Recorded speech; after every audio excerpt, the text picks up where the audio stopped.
370 अभी एग्जिस्ट ही नहीं करता इन दैट वे, मगर हमारे पास अब उन्होंने इसीलिए एक उनका 3/4 आ गई है मेजॉरिटी असेंबलीज में, दोनों लोकसभा और लोअर हाउस में। अब उसका ये है कि they can push through such kind of bills. हमारे को खाली ये एक उनका तो लोकल कॉन्स्टिट्यूशनल एक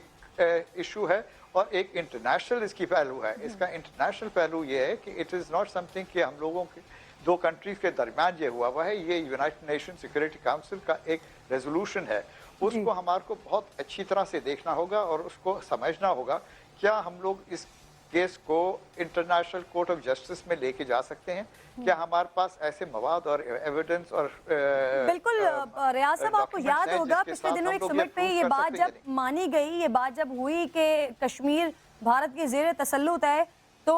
बड़े हम एक्साइटेड हो गए, बड़े हम खुश हो गए कि अब हमारे पास ये मौका है, ये मार्जिन है कि इस केस को, कश्मीर के इशू को हम बड़े प्लेटफॉर्म्स पे उठाएं और इस पर लगकर काम करें। लेकिन अब इतना बड़ा फैसला कश्मीरियों के लिए हो गया, भारत की जानिब से इतना बड़ा फैसला कर लिया गया और हम अब तक यहीं पर रुके हुए हैं कि हमने कुछ करना है इसके लिए। अब बताएं हमारे पास फौरी तौर पर करने के लिए क्या है, कैसे कश्मीरियों के लिए कुछ कर सकता है पाकिस्तान?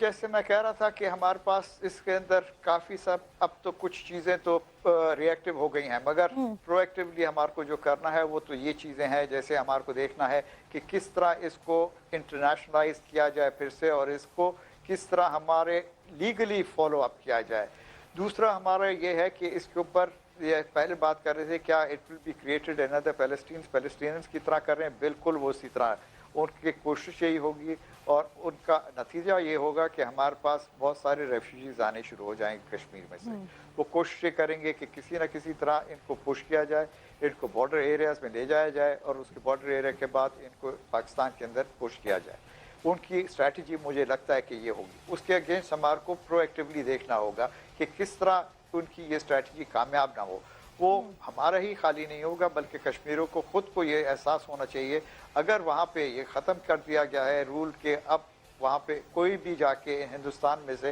प्रॉपर्टी ले सकता है कश्मीर में, जो पहले उनको राइट नहीं था,